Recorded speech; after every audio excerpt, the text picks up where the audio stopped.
A very good evening to all. Before I could begin, I would like to, at the very outset, I would like to thank Khaki for giving me this wonderful opportunity on this Teachers' Day to present on a wonderful topic which is so dear to my heart, that is Sentinels in Stone, Forts of Mumbai. I have been researching on Bombay for almost 2 decades, and that too from different perspectives as an urban landscape, from historical, from political, from environmental, and also from heritage perspective. And as I was researching, what I found out is that, do you all know that Mumbai as a city, if you see, is Mumbai as a city, if you see, is such a unique city in the world, which is a rare amalgam of antiquity and modernity. Now, when I say, in fact, I would say it is more of a city of antiquity, and so many monuments and we can say structures which can be dated way back to the ancient time. For example, one can date back to the 1st century BC when the caves of Kaneri were built. Likewise, you also find that the Jogeshwari cave, which is one of the largest cave in India, is housed in the suburbs of Mumbai, which dates back to 520 to 550 CE. So an important and inseparable element of Mumbai's architecture are her forts. The bustling metropolis of Mumbai would have remained a distant dream without its forts. Sadly though, most of these structures have been wiped out of the public memories. So through my presentation, I'm going to shed light on I'll give a brief introduction. I talked about the geopolitical significance of Bombay, then the significance of forts, its history and architecture, the present condition of the forts, the challenges which are posed to these forts, the various opportunities which can be created, conservation strategies, conclusion, and then my suggestion. Now, although there were many forts which were built by the Hindu rulers, the Portuguese, and the British, I'll be concentrating only on those forts that are located on the Bombay Island, and therefore I'll be throwing only on those forts, that is 7 forts in Mumbai. And this was in fact a pilot project of the Green Voyagers which I had formed way back some several years ago, and we physically visited the forts, as you can see it from the picture. So all the forts that we visited, we interacted with the local people, the archaeologists, the conservation architects, we referred several books, and that's how we were able to come up with a good material as far as on forts are concerned. Now, to understand the forts, it is necessary to understand what you can say as the geopolitical condition, the time that they were built. So coming back to Mumbai. Mumbai, as we know, was comprised of 7 islands. And if you see that these 7 islands included, if you see, to the southern extremity, that is here, is the little Kolaba Old Women's Island as such. And to the north, what you see is basically is the Worli, Mahim, and Parel. So Parel included SION, Wadala, and SEWRI, and then this H shape is Bombay.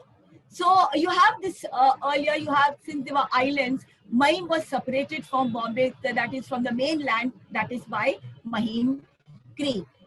So before Bombay, in fact, before Bombay as an island, you find it was Surat was the most important trading center on the west coast of India.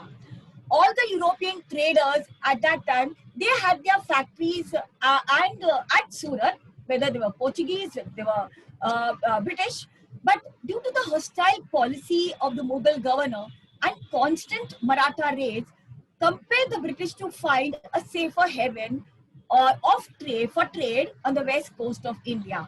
And therefore, their eyes turned towards Bombay. Now, why Bombay? Because Bombay was relatively isolated from the mainland and coastal positioning, which provided a fair opportunity. Bombay was also known to possess a very good harbor with deep water. So the first Europeans, if you see, who landed at Bombay were the Portuguese at that too at Mahim in 1509, and they took over the island of Bombay, Salsette. Salsette is the region beyond Bandra, okay, and the Basin in 1534 when they signed a treaty with the Sultan of Bahadur of Gujarat. So Bombay was a stepping stone for the Portuguese who were consolidating their position from Goa and Diu along the west coast. Now, realizing the importance of the location, the Dutch and the English were very interested into Bombay, and it so happened that in 1626, both Dutch and English tried to capture Bombay. But somehow you find it was the British Crown finally acquired this covetous which they had on Bombay in 1661 in a marriage treaty with the Portuguese. Well, all of us know that Princess Catherine of Braganza of Portugal, she was given she got married to Charles of Britain, and Bombay was given as a dowry. So it is believed that she was very ugly and a sickly child and a sickly person, and that's how Bombay was given as a dowry. The British Crown leased out Bombay in 1668 to the East India Company for £10 a year, and it is this East India Company took the task of developing Bombay into a favorite center for trade. But before they could do so, they had the task for safeguarding the Bombay from constant attacks from the enemies like the Portuguese attack, the Marathas, the Mughal. So now I'll highlight to you all the significance of the fort of Bombay. So these are the forts which I'll be taking into consideration, that is the Sion Fort, the Bombay Fort. So step by step I'll talk to you how the Bombay forts certainly don't exist today, but yet the Bombay fort was the entire town. It was a township. So the entire residence was within the Bombay fort. So that's why it's a residential fort, and of course fort for defense also. As far as Mahim and Bombay fort is concerned, they were very well known also for the trading center. Mahim because of the Mahim Creek, and the Sand, Bandra, and these were basically the watch posts to keep watch over the enemies on the sea. So basically it was for protection and also to regulate the maritime trade. The SEWRI fort was basically as a storehouse, and then St. George Fort was a backup plan. Now I'll talk to you all give you all the historical history and the architecture of the fort. Now I have taken up the first, that is the fort of Bombay and St. George. The story of Bombay is the story of Bombay Fort. So the initial settlement of the city began in the confines of these fort walls. So the present day, the fort area in South Mumbai was the area covered by the fort. But its humble origin can be traced to the Manor House. So you have this Manor House, which was also called as Quinta, built by the Portuguese eminent physician, Dr. Garcia da Horta. Now, this Manor House eventually became the center for most of the government activities, the commercial activities, and also became the residence of the Portuguese governor from 1626 onwards. It is this Manor House, and if you see, this is it's known as the Bombay and the Worll complex. So this is the Worll complex. This came to be known as Bombay Castle, which is a predecessor for the superstructure of the Bombay fort. So when the British took possession of this fort, that is the Bombay Castle, they were very dissatisfied. Now why? Because of the lackluster town, unhealthy weather, the defenses were very weak of the Manor House, because there were only 4 brass guns and a few chambers around the town. And so the actual turning point comes is when the East India Company, as I said, first Surat was the base, and now they shift their base from Surat as its headquarters to Bombay in 1682. And therefore you find that Bombay became one of the first towns to be fortified. It was Gerald Omger, the former governor of Surat, who can be actually called the architect of the fort. And why did he build this wall and the bastions? It was very important because obviously there was always a threat from the enemies, whether it was Portuguese, whether it was British, and also the Mughals. So, and also there was threat also from there was a problem of piracy. So you find Bombay became the first of the towns to be fortified, and it was Gerald Ongier, who is called the architect, as I mentioned. He recognized that the areas around the main Bombay, that is Matunga, St and Mahim, did require strict vigilance, and therefore he tried to improve the defense of the fort. So coming to the architecture of this particular fort, since this fort, the Bombay fort, was constantly renovated and upgraded, the architecture can be explained only in the given time frame. Now, it was a quadrangular fort for defense against piracy and enemies, as I mentioned. You find the three bastions which were completed was in 1674. And the fourth was projected into the sea, was completed in the 18th century. So in the early 18th century, it was during Governor Charles Boone period, that in 1715, that the wall, so it's the bastion first and then the wall was built around the fort area. And this entire fort, you can see that 18th century, the fort was described as well built, well defended, and by 1755, the town enclosed a space of 739,400 square yards of land. The fortification comprised of 7 polygons. Polygons, basically, it's the bastion which were of different geometrical sizes, that the designs. It's either could be square or rectangle or whatever. The bastions were connected to the walls, and then this fort had 3 gates. So if you see the Apollo gate, and this is it, you have the Lion gate. It's across the, what you can say as the gateway of India was the main gate. Then the Flora fountain is at the church gate. And just right opposite to VTGPO, that was the busiest gate. But still you find Bombay, though the bastion was built and though you find the wall was built, Bombay was still vulnerable from the sea, and therefore pirates and others could attack. And therefore there was this concept of coastal batteries. So basically it's the placement of coastal batteries, meaning strategic arrangement of guns, okay, at oysters and middle ground, and this protected the seaward approach to a harbor. So these structures, whether it is the bastion or the wall or these batteries which were placed, the gun batteries, are very significant both from tactical as well as strategic point of view. So while the fort stood, one thing was very clear, that no one was allowed to enter the fort after sunset. Okay, and then around by that time we find the 19th century, 14,000 people lived within the fort, and almost many of them, you can say, what led finally to the fort. If you see, by 1800, Bombay emerges as one of the most important port on the west coast of India.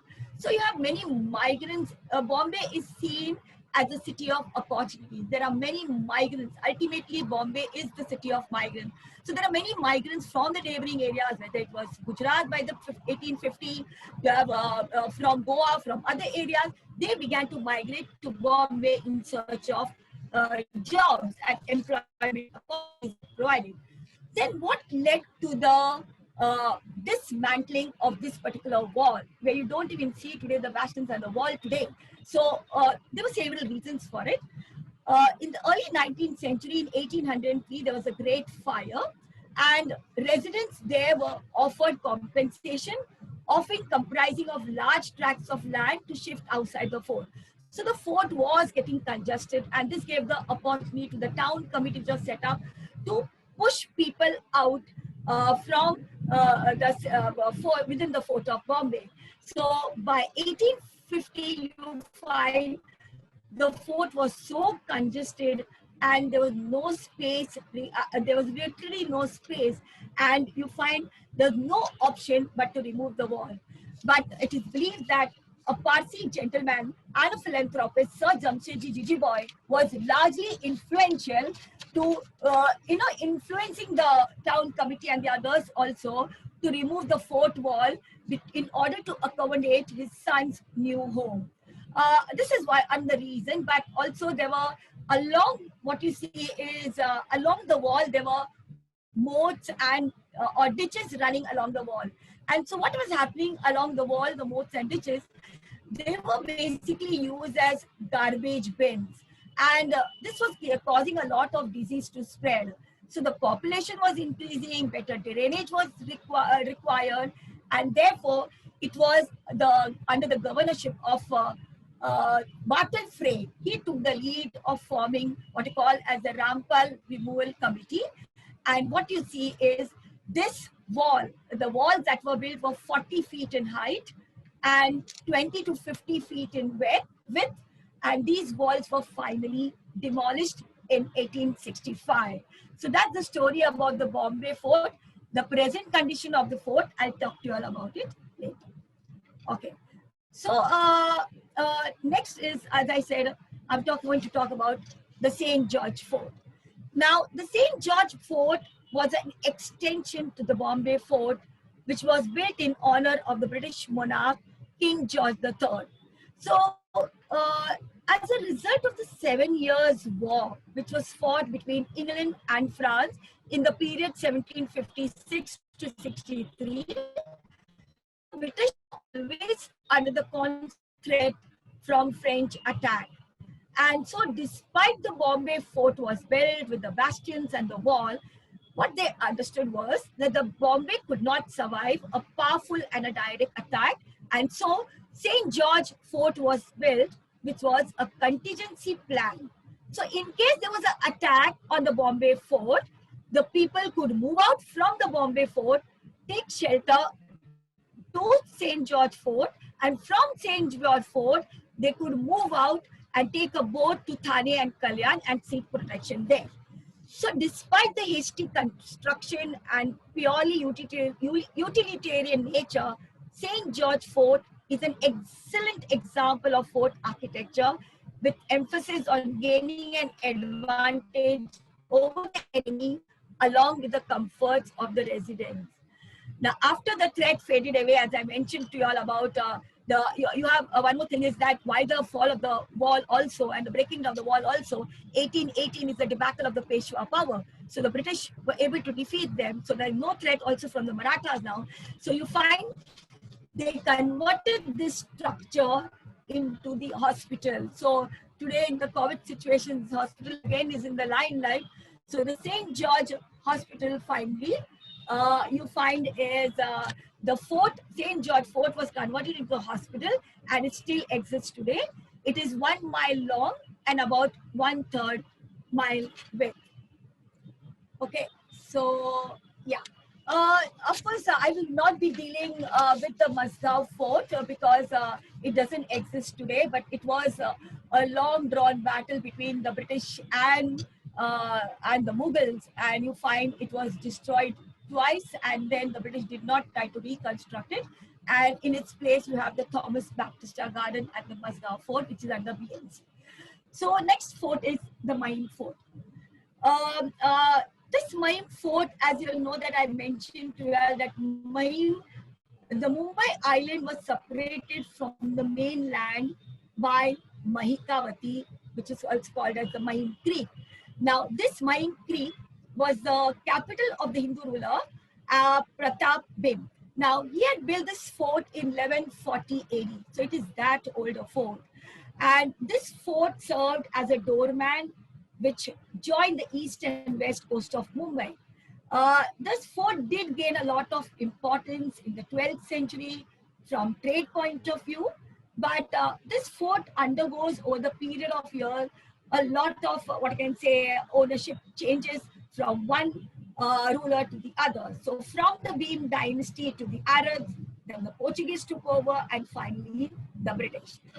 In fact, the British lost also this fort to Chimaji Appa, but then it was recaptured in 1818 after the debacle of the Peshwa in the Third Anglo-Maratha War. In the 20th century, this fort was used as a custom house and was the seat of the collector. Okay, and after these offices were removed, the fort became vulnerable for encroachment. So I'll talk to you all about it little later. As far as the architecture of the fort is concerned, so the present structure, what you see today, is the last modified structure by the East India Company. Now, from the architectural point of view, the building material used here are the sea rocks, limestones, and granite stone. The fort is very unique for its masonry rock works and the main fortification walls. So if you see the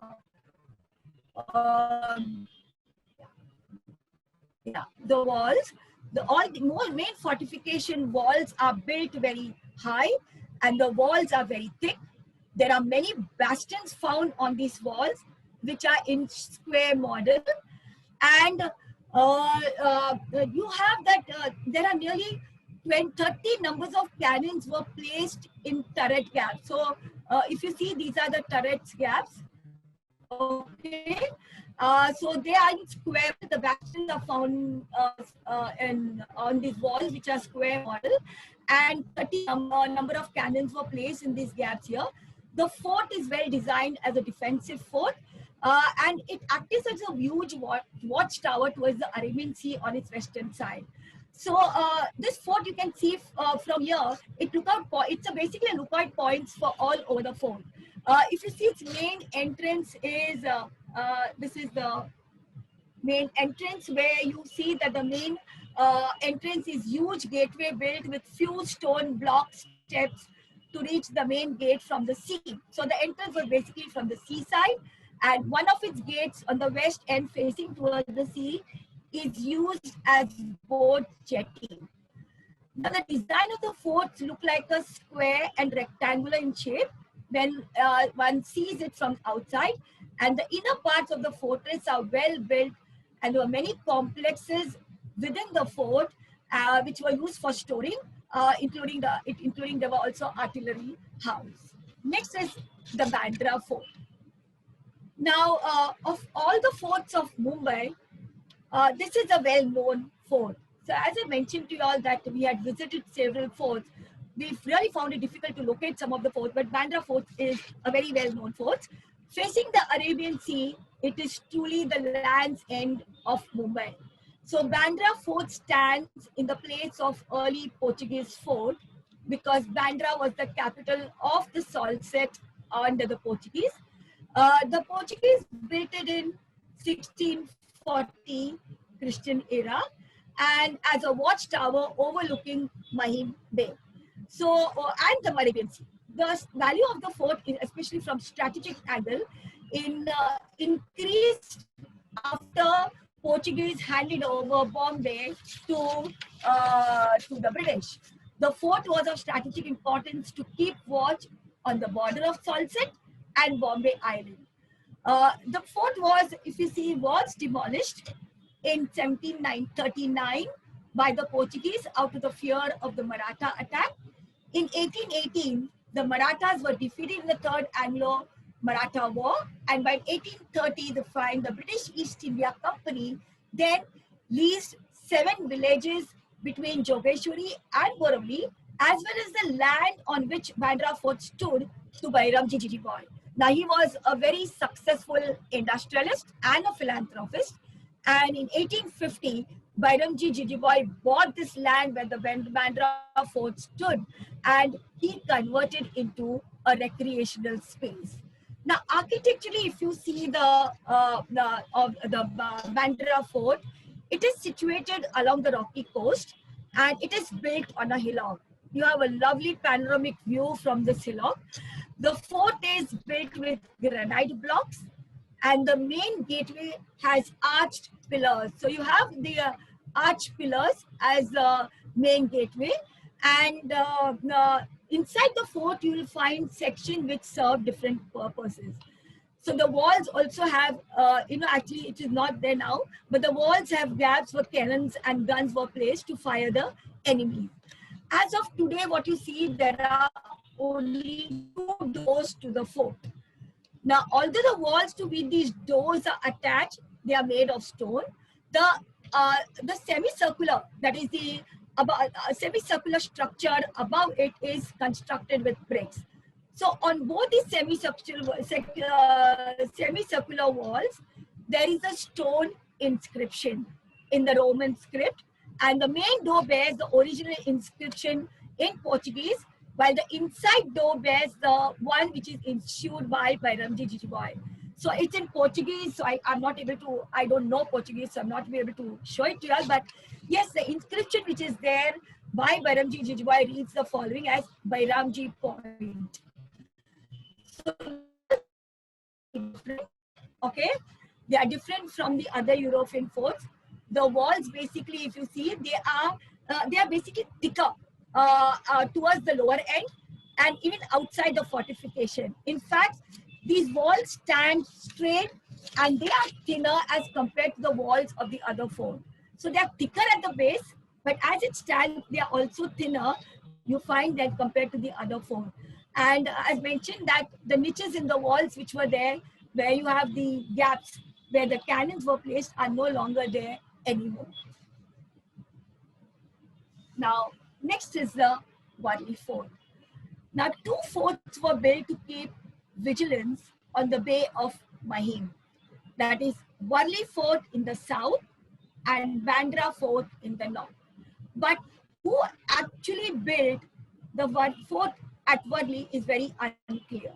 Some scholars believe that it was Portuguese who constructed it and in 1561, while others believe that it was an English monument dating back to 1675.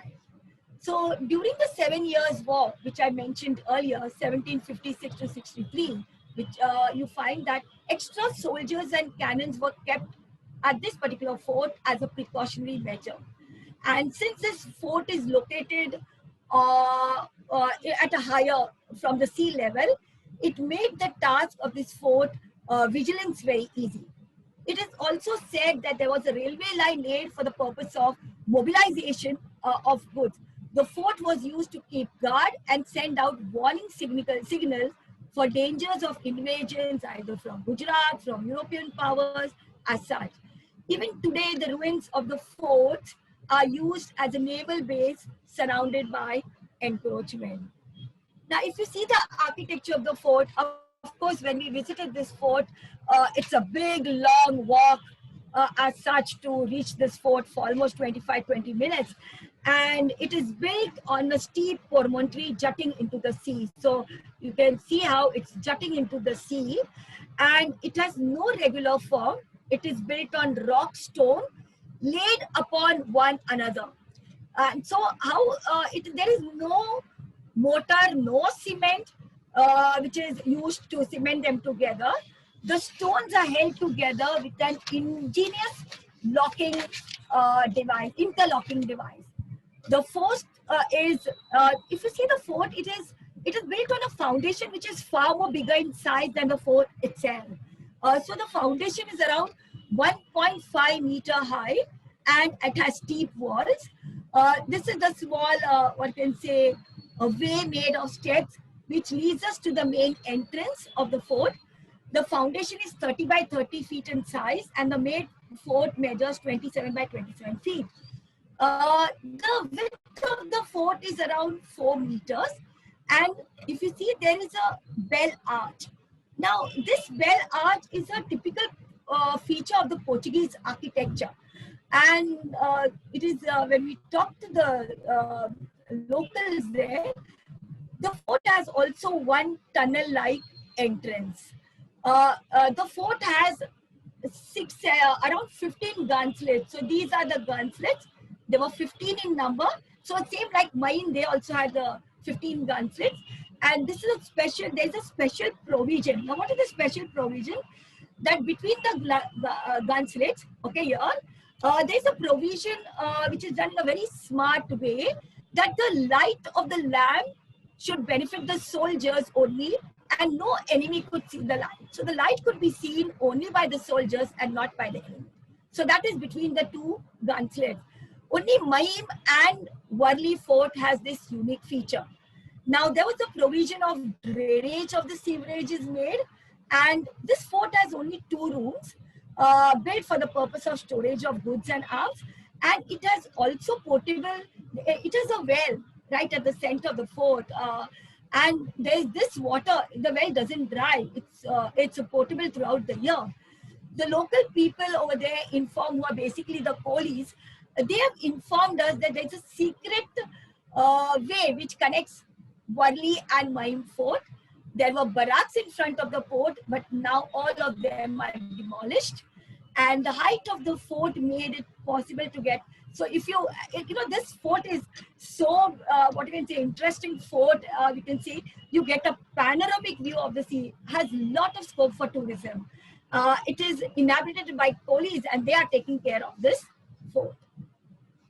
Next is the Dharavi fort. Now, if you see Dharavi fort, Mumbai was always protected from direct land attack, but left it vulnerable from seafront. So there was a need to protect their coastal holdings by building up watch posts, and therefore you find within the fortlet you find the Dharavi fort was built.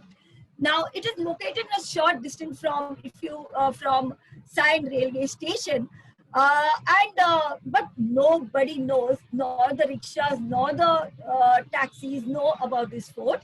And unlike most of the fort, you find Dharavi is quite different from the other forts. It's built on the flat ground, and if you see, there is a plaque over here, and you can see the date here. It's mentioned as 1737. So basically, it was the fort which was built by the British to keep check on the waters between SION and Bandra. So it is above the fort, which is SION and Bandra, to keep a watch on SION and Bandra. So SION was at the SION is at the tip of Parel in Bombay, and Bandra was at the southernmost tip of the Salsette Island, which was under Portuguese. So that's how Dharavi fort was built. So it was basically a watchtower. The fort is, if you see, is basically pentagon in nature, and it is a two-story structure. The walls of the fort are built in stone, and the fort lacks.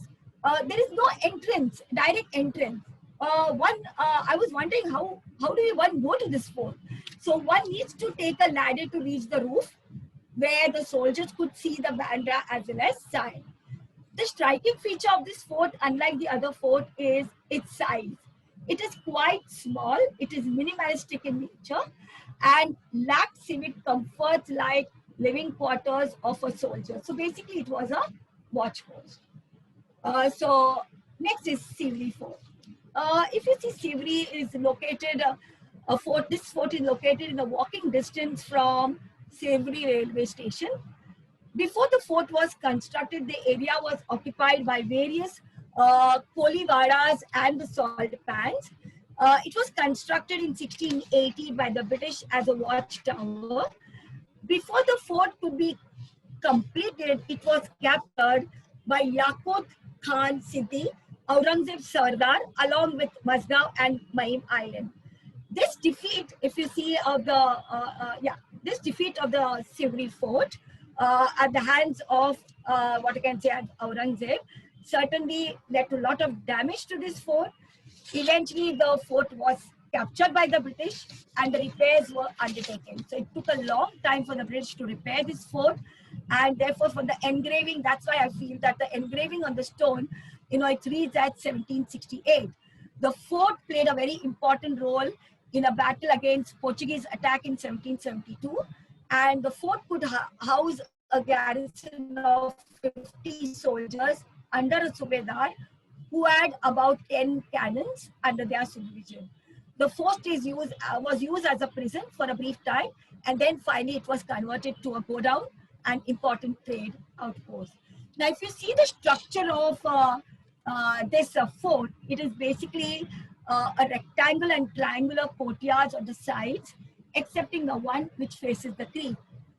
It is bordered by tall, thick basalt stone walls. So the walls are very thick, and another set of wall forming an inner circle. So there was another set of wall which was built beside the outer wall, basically for added protection. The entrance is on the side opposite the seashore, and a stone archway opens to the courtyard. So if you see this, one of the archway has the year 1734. Carved on it what seems like a blend of Roman and Devanagari scripts.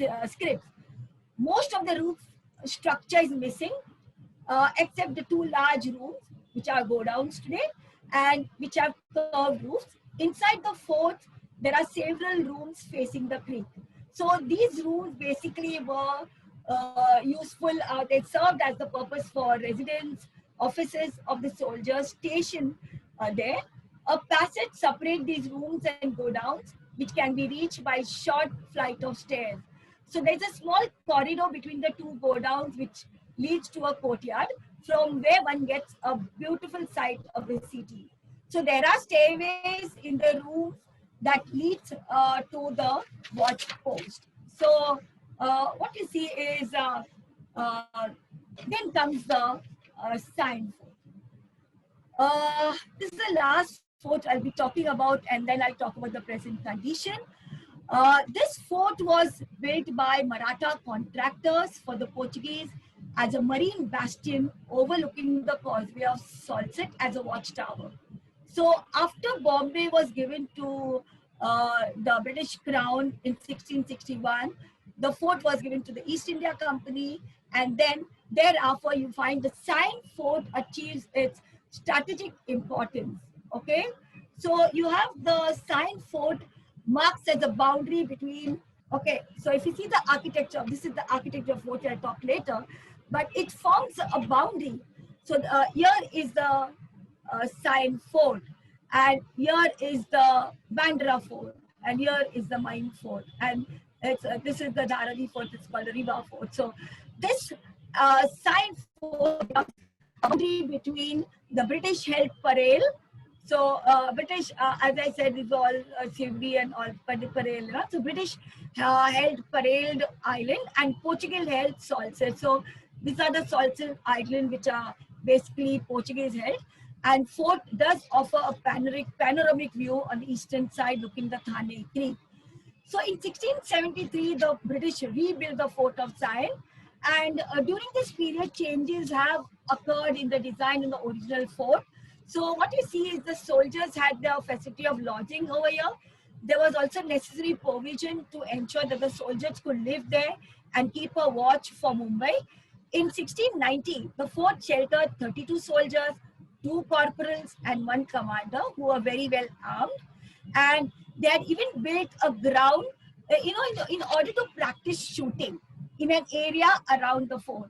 The guns and cannons were arranged in such a manner that it was possible to ensure the security and safety of the areas like Mahim, which was located to its west. So as I mentioned to you all about the Mahim, which is located to its west, and that of Bombay, which was located to the north. And because of its strategic location at a higher ground level as compared to the other fort, it acted as a post. After in 1918, with the debacle of Peshwa, 1818, the debacle of the Peshwa power, the British emerged as one of the only power, and the importance of the fort was ignored, and the fort was neglected and began to collapse. If you see the architecture of the fort, so the fort is very picturesque, what I can say, architectural stone structure with square windows. Again, you can see this over here. And again, which had cannons in the earlier times. Okay, fortification provided outer wall no longer present the fort. It is very difficult to what you can say. It is very difficult to accurately depict the outline of the whole structure. The fortification around the south and the northeastern part of the fort is collapsed long ago. So what remains today is basically the western and northern parts of the fort. And there are many chambers in this building. The step, you can see the steps from the entrance goes up to the higher level where the structure is based. The cannons are there. So this is the cannons.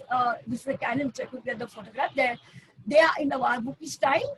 At the medieval, at the mid-level, in fact, a fresh water tank was provided, acting as a catchment of water from the hilltop, supplying water to the soldiers stationed in the fort. The tank can be accessed by the flight of stairs, but it's shaky ground and it's very dangerous, so they had warned us not to climb the steps.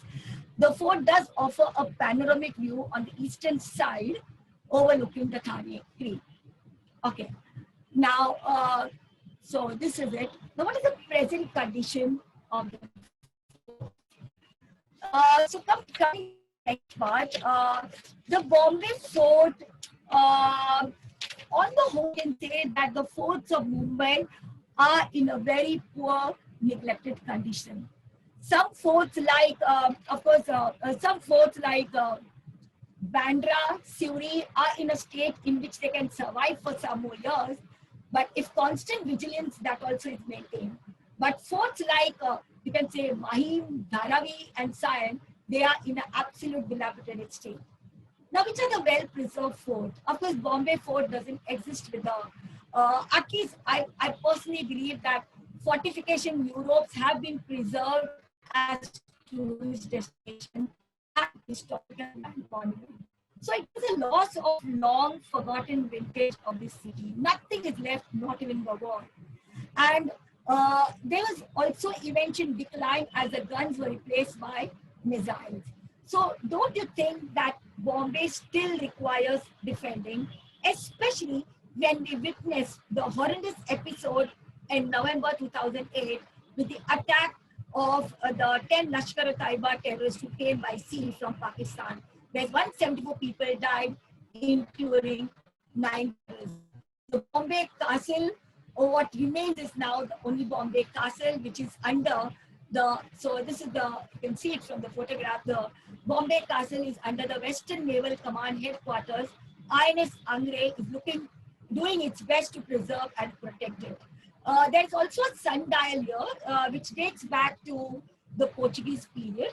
It is unique because it does not mark the 12 hours of the day, but certain periods the people then thought to be important. Just excuse me. Now, as far as Saint Fort George is concerned, this is what it is today. It was converted into a hospital, but today the fort is completely restored and is the office cum fort for Archaeological Survey of India. The fort is owned by the State Directorate of Archaeology and Museum, and one cannon is housed in this. So this is the present condition when it comes to Bombay and the St. George. The Bandra Fort. What happened to Bandra Fort? In 2004, one of the city architectural firm P.K. Das and Associate, in collaboration with the Bandra Bandstand Resident Trust, restored this fort, and they have really restored it, accomplished this task in a very admirably. Although pursuits may in fact, purists may grouch that restoration work made use of material which clashes with the original structure of the fort. The fort is next to the Bandra Bandstand, which is one of the most popular tourist spots in Mumbai and a favorite of college students as well. It enjoys another advantage of being located next to Sea Rock Hotel, which employs security guards to keep anti-social elements at bay. As far as the SEWRI fort, so this is the Bandra, and as far as the SEWRI fort is concerned, this fort, as I said, it went into neglect and it came under the Bombay Port Trust in the post-colonial period, and it was surrounded by workers' quarters. In fact, Bombay Port Trust went to the extent of giving a proposal to the government to demolish this fort so that they could, have quarters for their employers. But fortunately, it was rejected. And then the Maharashtra government, state government, undertook the restoration of this. So this is the SEWRI fort where it is restored. So this is the SEWRI fort under restoration. And this was restored in 2008 as a part of the Mumbai Fort Circuit project. But when the restoration took place architecturally, fortunately they have retained the fort's original structure and distinctive design. So like Bandra Fort, SEWRI Fort is also situated on a hillock, and it is very close to the dargah and the school. And it is also very close to the SEWRI Creek, which attracts a lot of flamingos. As far as the Worli Fort is concerned, in a very unique way, the initiative has been taken by the fisher folk of the Worli Kolivada community to who live near the fort, to use the fort. It is actually used as a public property, and what we saw when we went there, that there's a proper established gym khana. So they have gym khana within the fort. The Maharashtra government did a complete overhaul of this fort in 2008 and 9, but the results of the restoration are mixed. The original design is completely lost, and the new structure is a pale imitation of the original fort. So it's lost to this concrete jungle. So these examples remind us how precarious the situation of these forts really is. And in the city of Mumbai, where you find space is a premium, many of these forts have been lost to rapid expansion of slums and indiscriminate construction practices. Mahim's SION and DHARAVI fort are some of the urban monuments which has been swallowed by concrete jungle. So I will come to next is which are the forts which are not so well preserved, and what are the challenges to this structure. So we take up first the Mahim fort. This sadly encroached upon. So when we visited the fort, it was the rainy season, and you will not imagine that it's like a 3-story shanty is built for. And imagine it's the outer wall which supports this structure. It was raining, so I wanted to open the umbrella. I couldn't do so. It's only because you find it so close, one each room against the other, and a small cylindrical hole which was originally an escape route for the inhabitants of the fort has now been turned into the sanctuary. Okay, so we have to enter this particular fort, the residential area within the fort, which is encroached upon, and it is believed that there were something like 500, so just conservative estimate that 500 to 700 Hutmens live in this fort, and this is the conservative estimate, as I mentioned, and a manufacturing.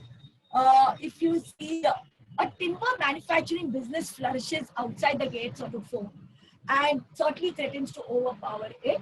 My fort is in dire condition. In fact, when we went there, we also found that in 2015, a few archaeology students found out that 4 sculptures were cemented to the wall of the Mahim police station.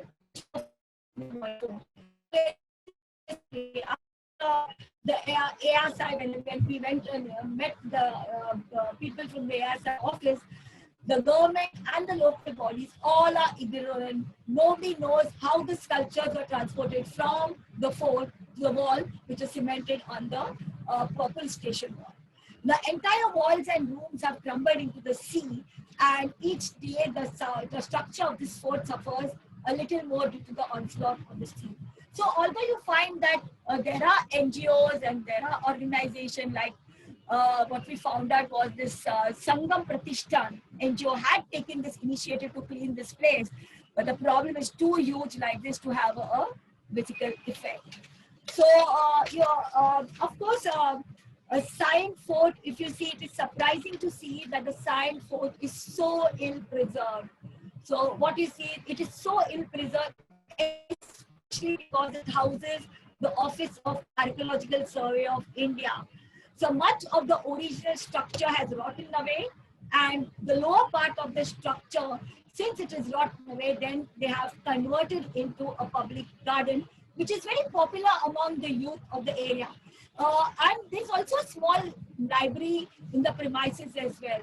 The upper half of the structure is the main fort structure, which was partially renovated, and this is a protected area, and so they did not give us the permission, neither anybody is given the permission to click pictures, and the walls but are crumbling, and we were repeatedly warned not to climb the steps because they are very treacherous. Okay.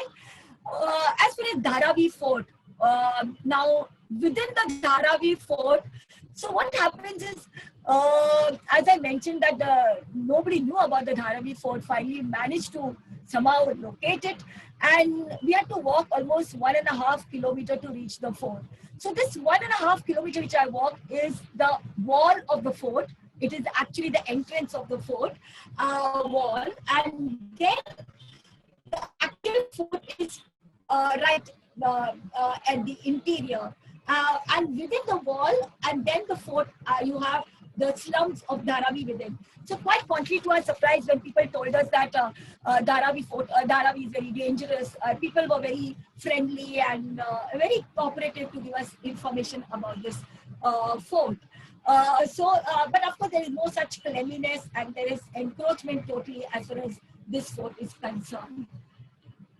Okay, so now we come to, as I said, is the environmental factor of the fort. So what one sees is from fort, we'll look at the environmental ecological aspects. Bandra Fort does claim to be fairly well preserved on environmental front because it is protected by the Bandra Bandstand Residence Trust, and the fort itself is very clean. The same cannot be said about the seafront. Hordes of tourists and young people visit the fort each day, you can say, and meeting is inevitable. Secondly, what you see, the Sion Fort. So if you see the Sion Fort, like Bandra Fort, it has been restored, but the walls are nearly falling apart. And this is basically because of the bushes, creepers, and trees which are fast reclaiming the fort. So Sion Fort is certainly not at all, clean as the other forts mentioned before. And if you see Dharavi Fort, you can see from the picture itself, it is right in the center of the slum, and it is my conjecture that the walls of the fort, which was estimated to around 18 meters high, but now seems to be about 14 meters high due to the fact of the garbage near the bottom of the walls, which have been accumulated over the period of time. So the original height of the fort is obscured, and the ruins of the fort, as I said, you have to take a ladder to climb the fort to get on, right on the top of the roof. And to buy some what I found was used as lavatory, and it is also used as livestock of the locals. So what you see is, when it comes to Mahim Fort and Bandra Fort, it's in the sea that the fort has been constructed. So due to the infrastructural development, as far as Mumbai is undergoing a lot of metamorphosis, so a new development on the environmental front near the Mahim Fort is the Bandra Worli ceiling. And because of the design of the ceiling, the currents are pushed towards the wall of the fort, which is hastening to erosion of the walls at the mercy of the sea. This is a common nuisance which you see is most of the monuments in India is that of defacement. So you find the walls of Bandra Fort, Sion Fort are quite defaced by the tourists who visit there. So what you see is, so you have the forts are being encroached, which I talked to you about the Mahim Fort. There is also a lot of antisocial activities which you see from the pictures. So you have smoking, drinking, gambling. These are the kind of activities which you see it in this fort, and SEWRI Fort is very well known. It's quite dangerous to visit this fort because it's quite, the path to this particular fort is quite deserted, and especially in the evening, you have gambling activities as far as this fort is concerned.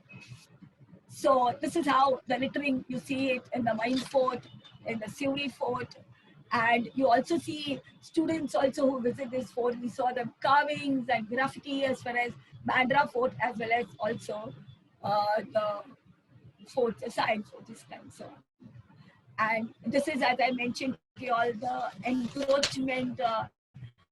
When I talked about how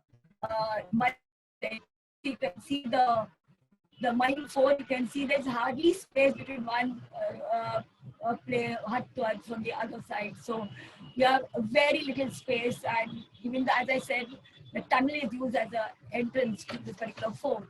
And as far as the Worli fort, you have this encroachment in the form of a temple which is constructed over here within the premises. Then you also see that there are quite a lot of inadequate facilities. It is so difficult to have access to fort except for Bandra and SION fort. Most of the taxis and the rickshaws did not know where these forts are. And as I said, lane leading to SEWRI fort is so dangerous. And what I'm trying to say is, I make a point, is there is lack of connectivity, and that is because lack of information on the forts. So there's no parking also. So if you also go to reach Worli fort, it's so difficult. You have to walk, and then you reach the fort. So there are no signage board, no signboard, no historical really available on the site. Well, now I would like to speak here that, of course, I talked on the flip side of the fort in terms of challenges, but certainly there is hope, and certainly there can be opportunities created as far as these forts are concerned. So we take up first is utilization, how the forts can be utilized. And I take up first is ecotourism. So when you talk about ecotourism, you see that SEWRI Creek is home to pink urban flamingos, a type of birds that follow migratory pattern. These birds are called the lesser flamingos, which arrive every year in the beginning of October and dwell in the SEWRI mudfloods. So this is a perfect view to see these birds from the SEWRI fort. So there are many environmentalists, there are many bird enthusiasts who come and see these forts. And during the lockdown, you have, of course, the number of birds coming there have become less, but during the lockdown, you see thousands of birds were seen at this. So how this can be promoted into ecotourism? Second, what you see is, of course, you have the cultural events. So Bandra fort is very well known and utilized as a sport to conduct cultural events. It has a good combination of pitch and location, so good infrastructure. Several events are conducted over here, such as concerts by different organizations, Indian Ocean, cultural events like Aman Ki Asha initiative, college events, art exhibition. So how forts are used for good use, including in the SION fort. Thirdly, you can say forts can be used, as I said, the utility of the fort is for gardens and public spaces. So you can see at Mazda Fort, which stood earlier, there's a garden now, the Thomas Baptista Garden, the lower half of the hillock, the sign fort and there's a nursery next to Bandra Fort, which within the boundaries of the fort wall. So these are the examples of how these forts have been utilized as public spaces in a very environmental friendly way. And of course, almost the last part, I know it's quite time, is the conservation strategies and suggestion. So what needs to be done to promote that all forts exist collectively instead of each of their individual importance? So I made some suggestions. So to begin with, I think so, since we have to begin somewhere, so we begin with awareness. And therefore, I feel let us begin talking about awareness. If the government has taken the first step to conserve these forts by taking up several projects, certainly it is the next step is to create awareness about it. So if these forts projects are talked about seriously to various media available, it will generate positive awareness among the people about the fort. And this in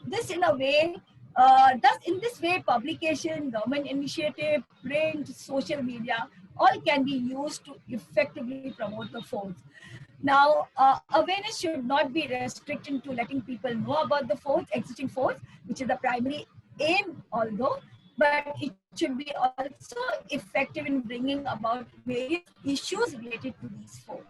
Second thing is cleanliness. As I said, as you see from the picture, that the forts are not at all clean. There's so much of garbage, the weeds, the trees which are grown within the fort. So it's very essential to keep the forts very clean. And you do find that cleanliness drives are being taken as an initiative taken by the colleges, NSS group, or maybe by some NGOs who do take up. But most of the cleanliness drives are basically the beaches. So I feel that the forts also should be included as one of the major aspects when it comes to cleanliness. There should be installation of dustbins, and I think so there should be proper fines on littering. And I think so citizens in that sense has to play a major role. The third aspect is tourism. So all this conservation, spreading of awareness, maintaining cleanliness, all lead the way to promotion of tourism. So you have in Mumbai, the Mumbai Darshan tour. So why not include the forts in this particular tour? And it should be included in this particular tour wherever it's possible to be taken there. And this will be benefit to the tourism industry. Employment can be generated. And as tourists become familiar with the forts, it will be easier to promote cultural events. But only one care has to be taken that when you promote this cultural event, no effort should be made to that they don't. Yeah. So this is the plan by the government to beautify and develop Bandra Fort Precinct in 2017-18 budget, and also plan for adapted use of SEWRI Fort is under consideration. Of course, with the lockdown and now situation with no money, I don't think so the things will ever improve now to conserve these forts. Of course, when you talk about the role of the government, who are the major stakeholders? So I've divided into two, the maintaining authorities and the developing authorities. So you have signed fort under Archaeological Survey of India, and the State Directorate of Archaeology and Museum, you have Mahim, Bandra, Worli, DHARAVI, SEWRI Fort, and St. George Fort. Whereas development authorities, you have who can develop, it's Maharashtra Tourism Development Corporation and the BMC. So they can promote tourism, the activities around the fort area, activities carried out through corporators fund. So BMC through the corporators fund can allocate funds for this. I would like to conclude saying that yes, there's a dire need for a proper committee. We do have Mumbai Heritage Committee, but a committee which will be comprising of historians because they know the historical background of the fort. So when the fort is being conserved and restored, it's restored in its original form. So it also should include conservation architects, representations from Archaeological Survey of India, the Maharashtra Tourism Development Corporation, State Directorate of Archaeology and Museum.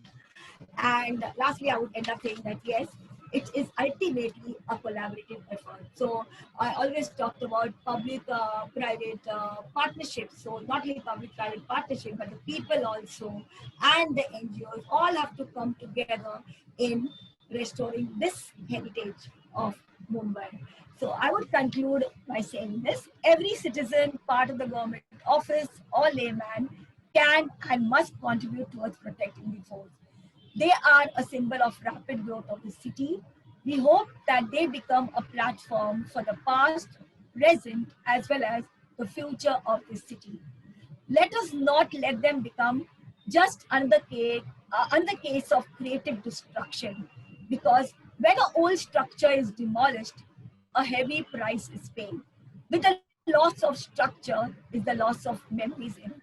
The 19th century philosopher John Ruskin aptly puts it: we may live without architecture and may worship without her, but we cannot remember without her. Hence, we need to preserve our heritage, and awareness of it will help in preserving it into prosperity. Thank you very much for patiently listening. Sorry for taking more time. Thank you very much, Louisa. That was a great ending. You can't remember without forts, without architecture. Okay, the first one is, can you take us to, you've talked forts, you've talked exhaustively about the forts of Mumbai. Could you talk a little bit about the batteries which were there? Actually, see, I've not gone into details about these batteries, but Okay. certainly there is a risk. who has researched a lot on this, and I had the opportunity to listening to him. So he talks about the batteries, because basically the fear from the piracy. So how the batteries were placed, to protect, from the pirates from sea. So it's the guns which are basically chain of guns which are placed there. So it lost its Okay. importance for the wall, and then you have the missile replacing. Okay. Let's move on to the questions, of which there are quite a few. Let's start off with Mrinal wants to know: are Masgaon and Dongri forts the same, or could one have been a replacement or an extension of the other? No, Mazgaon Dock was it was a bit. It was a. I've not been able to get enough information as far as the Mazgaon Dock is concerned, and that's why I Masgaon concentrated only fort. on the Mazgaon Fort. But it was a result of a long, drawn battle between Yaqut Khan and the Sardar of Aurangzeb, who had demolished it totally. So no idea whether it is really more like the Dongri fort or not. But it was demolished, and the British did not reconstruct it, and it was converted into the Thomas Baptist Garden. So was there any other fortification at Masgaon for the location of today's on top of the hill of the Joseph Baptist Garden, or was that the only fortification in Masgaon? No idea about Mazgaon Fort, since as I made it very clear that I've Okay. taken into Okay. consideration Okay. I visited. Okay. So Danish wants to know what were the reasons for the abandonment of Mahim Fort. Why was it abandoned and why?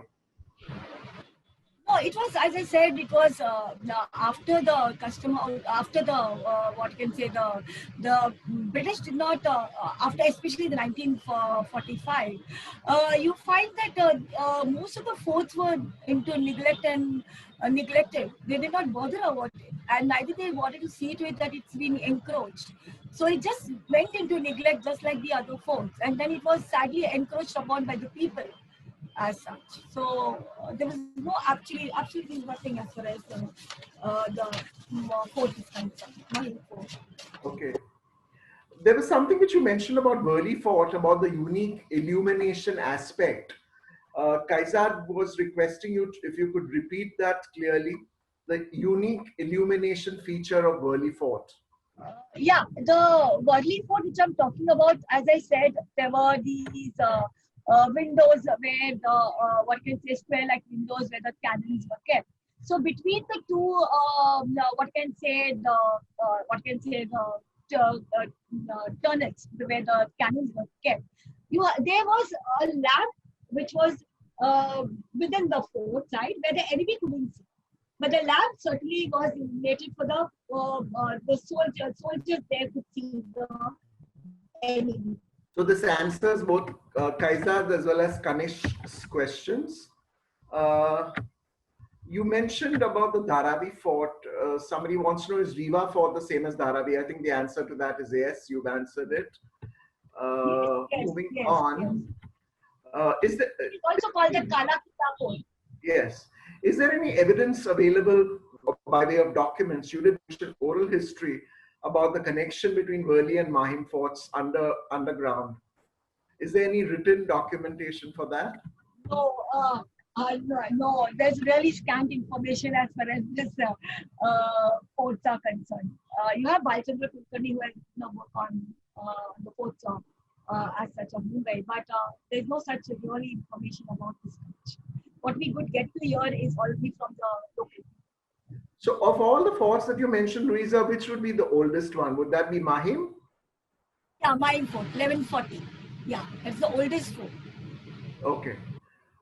There's a comment which is coming from Dr. Chima. She said, Ravinder, she says that at SION for some pipeline is seen running down from the top. Does it have relevance or was it of any use? No, hello. Okay. Yeah, I have no information. When was the Worli fort built? Was it 1560s or 1670s? I mentioned about the Worli fort, so I'm very bad with dates. Yeah, the Worli fort was built in 15. As I said, who actually built the fort is very unclear. Some scholars say it was built 1561. And some when was the Worli fort built? 1560s? One of 1675. Yeah. So what happens is somehow the features which reflected that the bell which I mentioned is a typical Portuguese feature. So some scholars believe it was Portuguese who constructed it. There's one person who's doing a PhD on this. Okay, so I don't remember his name. And according to him, when I interviewed him, he said it was constructed. There is a lot of confusion whether it was built, the fortification built in 1561 by the Portuguese or whether it was the English monument dating to 1675. So we're really not very sure about the exact date.